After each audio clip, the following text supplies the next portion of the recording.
It is common knowledge that Benjamin Franklin founded the first public library in the 18th century.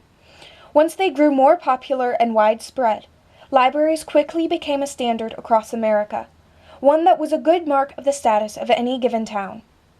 For the last 100 years or so, the technology invented by humans has advanced at an unprecedented rate. It is through this rapid growth that information of all kinds has become more easily accessible to anybody who can connect to the internet. In light of these trends, many people argue that libraries are becoming obsolete and irrelevant, or that they will do so in the future. As basis for their view, they point to the fact that almost all information is now available online, which supposedly renders physical libraries useless. But are they really? There are some ways that libraries could adapt to the revolution previously mentioned, with two main ones.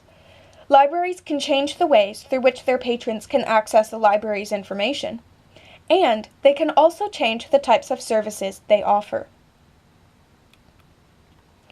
In some small ways, libraries have actually already begun adapting.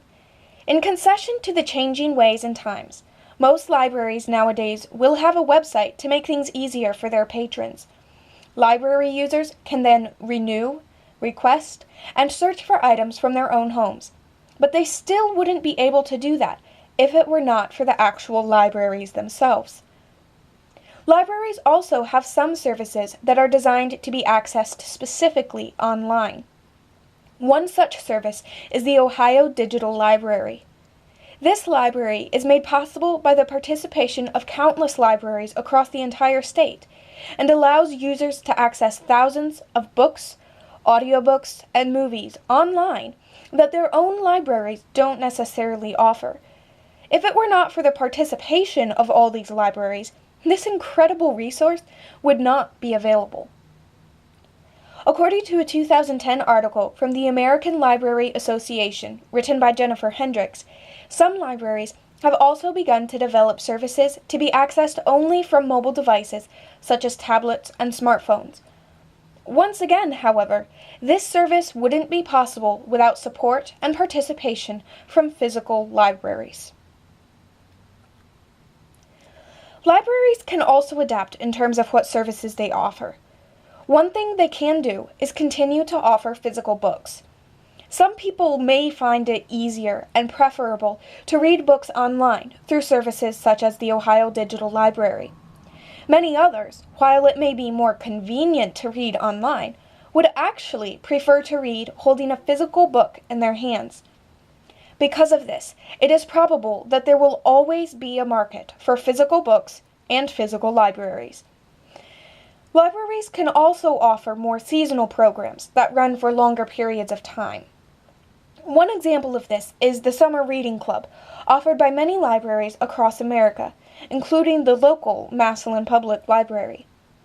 This type of program generally runs from June to about August, and essentially gives rewards to participants based on how much that participant has read. Such programs exist to encourage everyone, but especially children, to read more and to learn to enjoy reading.